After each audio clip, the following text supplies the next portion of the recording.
Hello, my name is Chrystal Evans Hurst, and I'm so glad that you're joining me here. I want to talk today about self-care. It's the summertime if you're watching this during the summer of 2021. And so what does self-care look like now? A year, kind of sort of post-pandemic, kind of sort of not really. And we're all still trying to figure out what in the world do we do to care for us. There was lots of conversation last year as I was going live during the pandemic at the beginning of it about exactly what we need to do to care for us. But now that the world is starting to open up slowly, how does that change? What does that mean? What do you do? And it's a good time to revisit how to take care of you. And I can't wait to talk about that.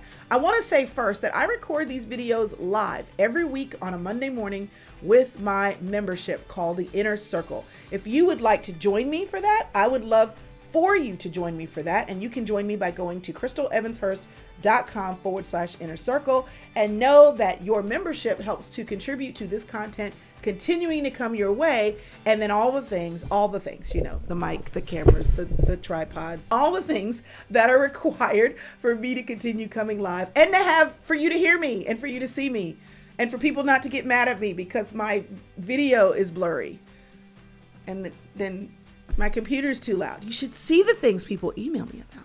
But anyway, if you'd like to join me, we'd love to have you. Also, if you're watching this on Facebook or YouTube, then I want to encourage you to like this video, share this video, and then make sure you're subscribed to my YouTube channel, or that you're following me on my Facebook page, so that anytime I go live or share videos like this, that you will see them.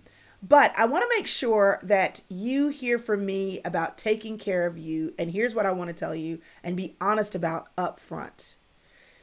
Y'all, self-care is not my natural MO. It's not. Like, I literally enjoy working, like checking things off the box, like moving things forward, accomplishment. It makes my heart sing. And slowing down to do the things that feed other parts of me is not actually something that comes natural. Now, I'm a sucker for a good massage. I mean, I believe in a massage, but then I've had to learn to make time for that. I don't mind getting my nails and toes done, but to be honest, can I just tell you that having my hands still for somebody to work on them is horrible. It's like, you want me to not use my hands for 30 minutes? Don't you know what I could do with my hands in 30 minutes?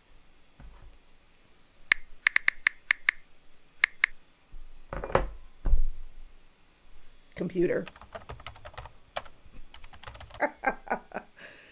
Doing my toes, that's okay. But you know, it also requires me to go sit somewhere. And then I'm picky. I know how I want them done. So then if they don't do them right, then I'm trying to tell the little lady, no, that's not done. No, I need another coat right there. And then I'll do it myself. And then I never do it. So I have to tell you that this summer self-care edition is coming to you from someone who has to really be intentional and think to be intentional about taking care of myself.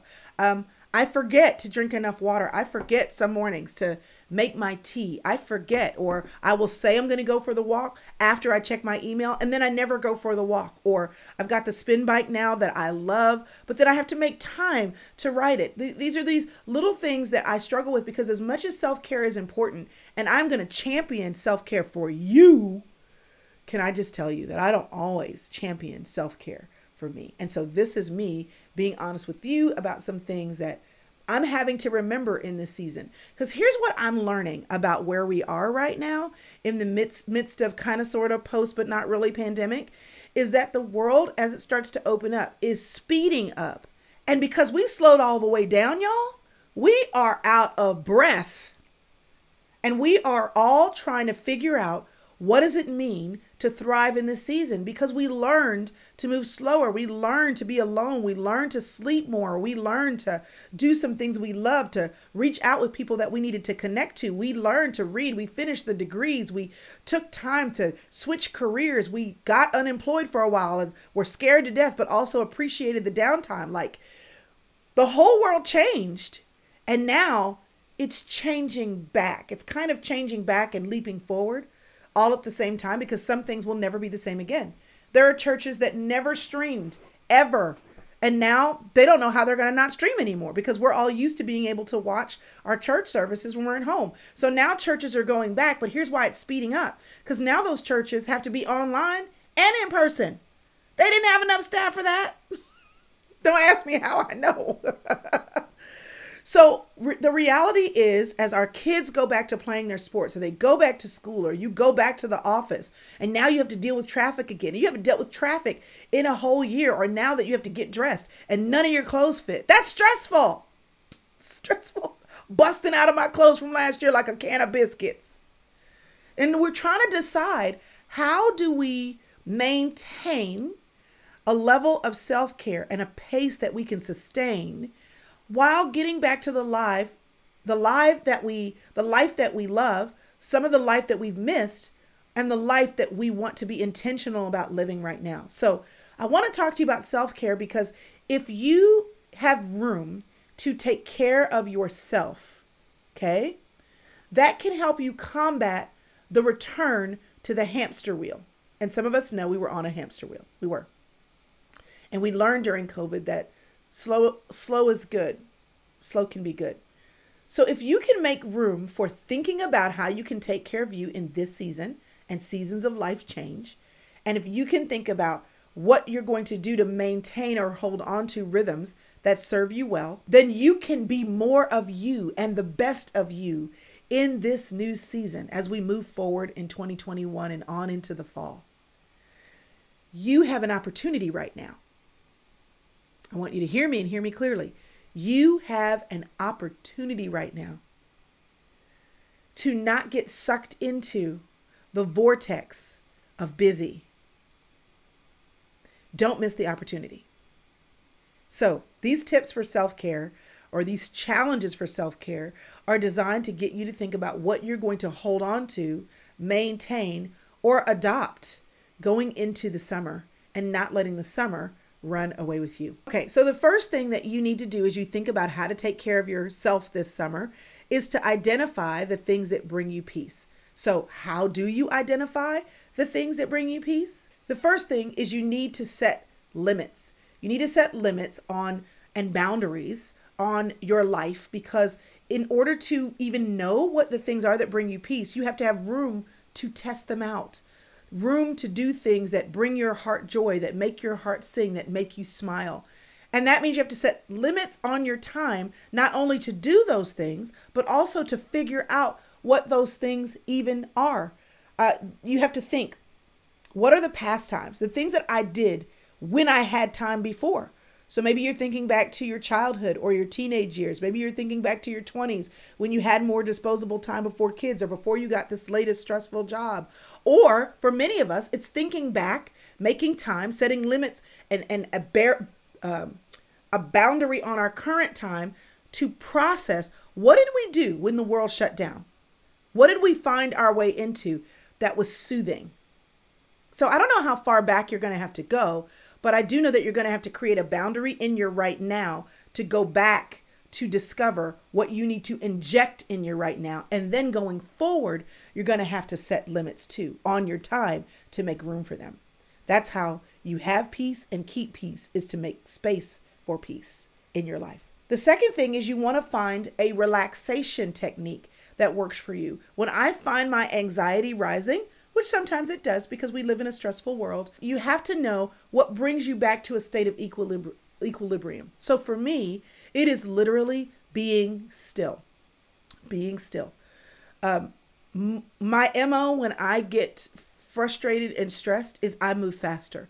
So one of the ways that I know that I can bring my level of stress down and take care of myself and self-soothe is stillness. Like sitting in my car, laying down in my bed, locking myself away in a closet, and just sitting there. No motion, nothing to do, nothing to work out. Self-care for me is not only setting limits on what I'm not going to do and making room for what I am going to do, but when life happens, doing nothing, being still, or checking out and doing something in my life that brings stillness to my soul. Playing the piano is one of those things for me. I can sit down at the piano. There are songs that I've been playing since I was, 15 that I can still play, that I still have committed to memory this day. And sitting down, going back in time, and playing a Bach two-part invention or praise and worship song stills me. It stills my soul. So in order for you to identify the things that bring you peace, know that you need to set limits on your time and a boundary to create space to think about it. Then you need to create space and boundaries around your time to do it. 2, you need to know what stills your soul so that you can figure out what is the anxiety, what is the stress, so that you can self-soothe, so that you are able to determine what is it that's thrown you into a panic attack, for you to talk yourself down from a ledge, for you to pray, locking yourself in a closet, for you to know you. I'm amazed at how many times I'm not taking care of myself because no matter what I need, I just keep going. And I don't even stop to pay attention to whatever it is that I need. Stillness. There's room for you to find peace in the stillness. Then when you get to the place where you're trying to figure out in the sea of all the things that are causing you stress and anxiety, another way that you can think about taking care of yourself is to focus your attention on what you can control. Okay? When we had Snowmageddon here in Texas and our pipes burst, we still have holes in our wall and a wood floor. That is totally a disaster. Waiting on the company that's going to help us after they get through all the rest of them. We're patiently waiting our turn. But during Snowmageddon, when we had no heat, there was snow outside, and that meant I couldn't cook, and it was a little stressful because we're in the house. We can't really get out. The ice on the streets, it's a whole thing. What could I control? Well, I don't have heat, but I had hot dogs. And even though my kids were complaining about how they were hungry and how they were cold, and I couldn't fix some of those things, here's what I could do. We started a fire, and I put hot dogs on a stick that we got from outside and burned to sterilize it. We stuck the hot dog on there and we cooked hot dogs. What could I control? The fact that I had something for them to eat during Snowmageddon, the fact that I had fire to cook it, and the fact that I had sticks outside that we could stick the hot dog on in order to put it on the bun. A lot of things I couldn't control, a lot of things that were stressful. We had a generator. We didn't know how to work it. So for 2 days, we were trying to make the generator work. And then the last day we got it working, and then we didn't need it anymore because the energy and the electricity came back on. But in the midst of all the things that I could not do and could not fix, I found a modicum of peace finding the one thing that I could control. You may not be able to control your wilding out kids, but you can control the atmosphere in your home in which they get to live in, and the atmosphere that feeds your soul, even though you have a crazy teenager, or maybe you have a crazy marriage, and there are a lot of things that you can't control, but you can make sure that you've got some time by yourself in a room or in a closet or in prayer, or leave to go to a book club or go to Panera and write in your journal, or you find your way to the things that you can control. Taking care of yourself and knowing what brings you peace means you have to set aside the time to do it. It means you have to know how to calm yourself down and relax and do something that you enjoy. And it also means that you have to focus your attention on what you can control in a sea of things in which you can't. How do you intentionally build yourself up and build in self-care amidst a busy schedule? Making time for self-care. Not only identifying what brings you peace, but making time for self-care. So the first thing is you don't have to take a whole weekend away at the spa on the other side of your city in order to take care of yourself. Let's redefine what self-care is and how much time it takes for you to do it. So think about this first, break it up. You don't need to spend several uninterrupted hours per day on yourself. That's not self-care. Self-care is a few minutes in the morning or a few minutes before you go to bed or a few minutes with the closed door while you sit on the toilet and read a magazine, even though you're not going to the bathroom. Or it is taking a shower that's a little longer than normal. I mean, for some reason, the people understand you got to use the restroom and you need privacy in there. It's putting a lock on your door. I have a room in my house that did not have a lock. I put a lock on it. You do have to make time to exercise, to get outside, to get some fresh air, to go to the gym, whatever it is that your cup of tea is. Making time to exercise is super important. And it's not always convenient, but here's what I can guarantee. Once you make the decision to start taking care of you, it can become a part of your rhythm and routine, and it becomes a non-negotiable after a while. I don't know that many of you are in life situations where maybe it's not as easy for you to get out of the house by yourself, but even if you have to take your kids with you and get out in the street and go for a walk or a run, y'all can do couch to 5K together. All that requires are tennis shoes and a trip outdoors. So I know that making time for you is hard sometimes, but there are creative ways that you can get outside. I actually like to ride my bike. And my kids, I made sure that all their bikes were working. It was a whole summer project, and we cleaned the gears and all that. And I was like, y'all, let's go riding. And they're like, are you serious? And every time we go bike riding, there's a little bit of complaining that they do. I don't care. We're going out for a family bike ride. In fact, we're overdue. So I think it's about time. And then not only that, but it gives me the beautiful view, which also, setting sun, feeds my soul. So have intentionality in building in self-care time in the midst of a busy schedule. Break it up. Find little time throughout your day. Make time to exercise. Movement changes your moods. It feeds your serotonin and your dopamine levels, which that's a mood booster. Choose something you enjoy. Walk, run, ride your bike. And then another thing I'm in high favor of doing regularly is dancing. I will turn up the music loud and just go to it. And then every now and then I find a funny app that can help me dance better than I actually do.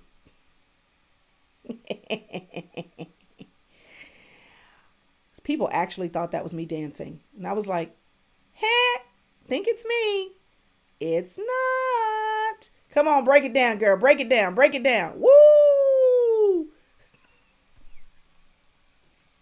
And then lastly, find time to laugh.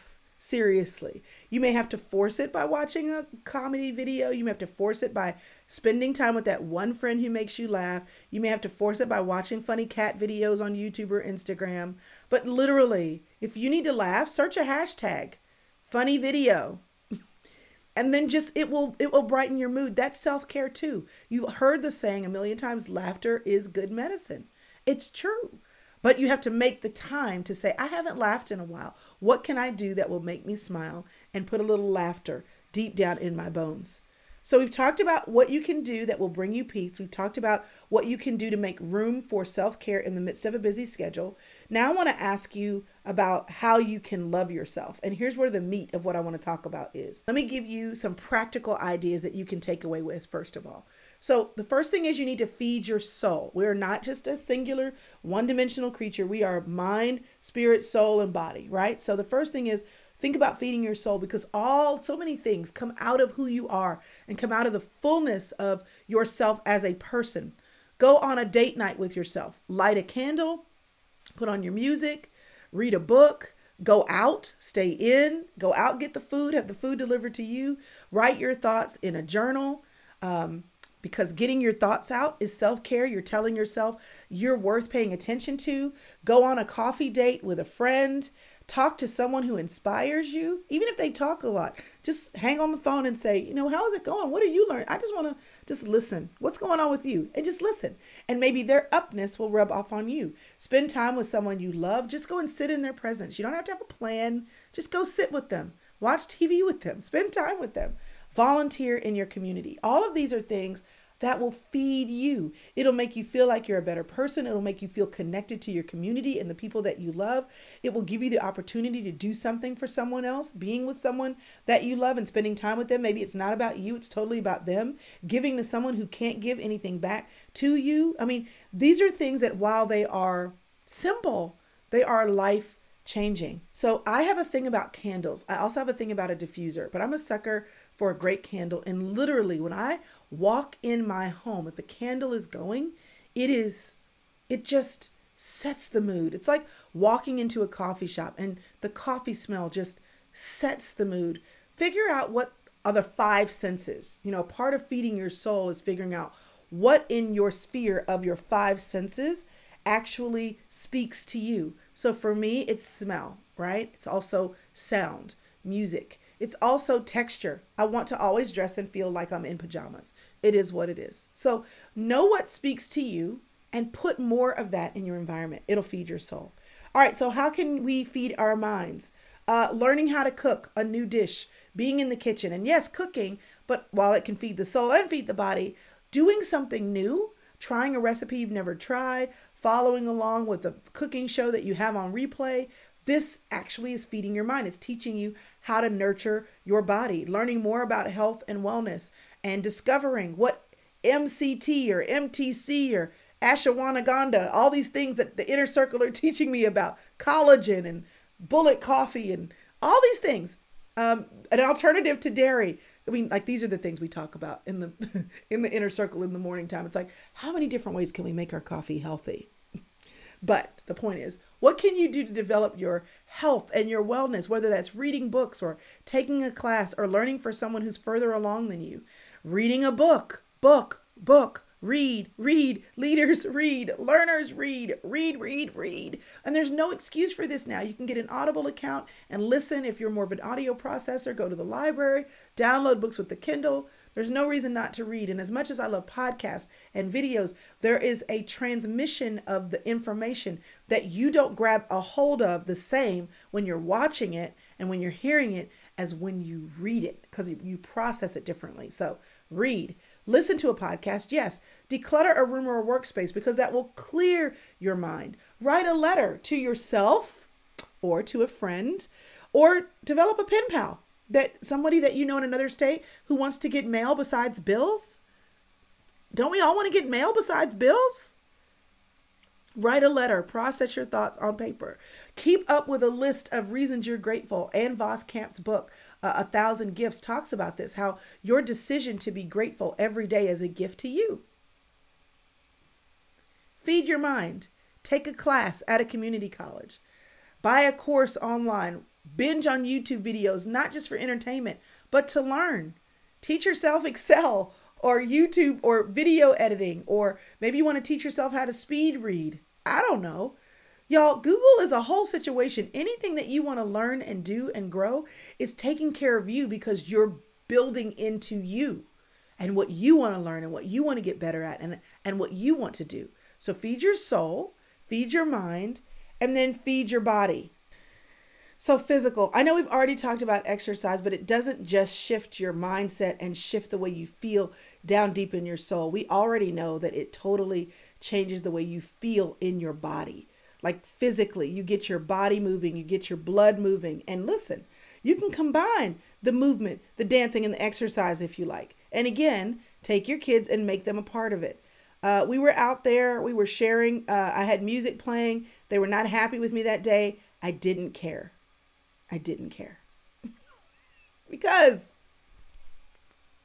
it makes all of us feel better. I literally can tell my sons, because boys need motion, that when I can tell they're a little off their rocker with their hormones, because I don't care what anybody says, boys have periods too. They just don't bleed. I think men have menopause. It's called a midlife crisis. It's the same, y'all. It's the same. I don't know why women get a bad rap just because, ours has a physical representation. But anyway, I look at my men and they need to do something. Like they need to move. And I look at my young men, and when they start getting a little crazy with me and I look at them and I want to let them have it. You know what I do instead? I'm like, you know what you need, son? Go for a run. Go for a mile. I'll see you when you get back. Something changes. Not only in their physical engagement in their life shifts. It shifts their mindset and it shifts their soul. They worked off their steam. So literally going for a 30-minute walk, an hour if you can, making that a part. Find somebody in your neighborhood who wants to go walking with you. Get sunlight. One of my boys doesn't want to be in the sun. I'm like, go outside and get some vitamin D. It's good for you. You need it. Take a power nap. I hate power naps. I hate them because all I want to do is sleep more. But I have to tell you that a power nap can shift your whole life in 15 minutes. Make sure you're getting enough sleep during the night. Make sure you get your hair done every now and then. Let somebody else rub on your scalp. I was going to the dry bar when I needed my hair done every now and then. And whenever I would go, I would add the scalp massage. Yes, spend 10 extra minutes rubbing my head. Do you know? I mean, like the science of the chemistry of what happens in your body with touch. So yes, get your feet rubbed on. Yes, get the massage. Yes, have somebody wash your hair. Or let your kids for free play in your hair. Tell a sister or a friend, girl, I'll play in your hair if you'll play in mine. Or massage your head. Ask your husband to massage your head. He may think that leads to other things. You may have to clarify that up front, but ask him. There is something that releases in your body with physical touch. Make room for that. Sing in the shower. When you are physically involved, like your voice, there's freedom and healing in the release of your voice. I'm sure that there's something scientific around that. I don't have the science to research it, but I've had the experience to prove that it's true. Sing. Get in the car, put the windows down, and sing your favorite songs as loud as you can. You will shift your physical chemical makeup. You will shift your mindset, and you will fill your soul. So move. So what does it look like to love yourself? Feed your soul. What do you love? Feed your mind. What can you learn? Feed your body. I haven't talked about food because I don't want to talk about food. But I will say as well, when you shift your diet, what you think may be wrong with your soul and you think might be wrong with your mind may actually be tied to your nutrition. And feeding your body physically shifts those other areas as well. Here's what I want you to remember. I want you to remember to do more of what sets your soul on fire. Do more of what sets your soul on fire. Your choice to take care of your temple shows that you have an appreciation for how very precious you are. If you're watching on YouTube, there will be links to other resources, other times that I've talked about self-care, so that you are able to take care of you. Okay, so now I hope that's been helpful. And I hope out of this video, you have one thing that you can do today and one thing that you can make a part of your life on a regular basis. In fact, I'd love to hear more about that in the comments. So wherever you're watching, tell me in the comments which of these suggestions either resonated most with you, that was something that you're going to start doing, or maybe it's something that you've already been doing, but you are glad to know that it is feeding you and taking care of you. You ultimately, I know God is real and I know He can take care of you. And I know that the people in your life love you. But here's the thing. You are the only person who is with you all of the time. And that means that you are the best person to know what the girl in you needs. You are the person who can be the most quickly responsible for what she needs. So you need to know what she needs. You need to decide that you care about her. And then you need to do what it takes to take care of yourself. I hope you enjoyed this video. I hope it was helpful. And if it was, don't forget to share it and let somebody that you know be encouraged too. I'll see you here next week. And don't forget, if you want to join me in my live recordings, be a part of the live audience and all the foolery that we have before and after the recording of this video, join me in the inner circle. ChrystalEvansHurst.com/inner circle. All right, y'all. See you next time.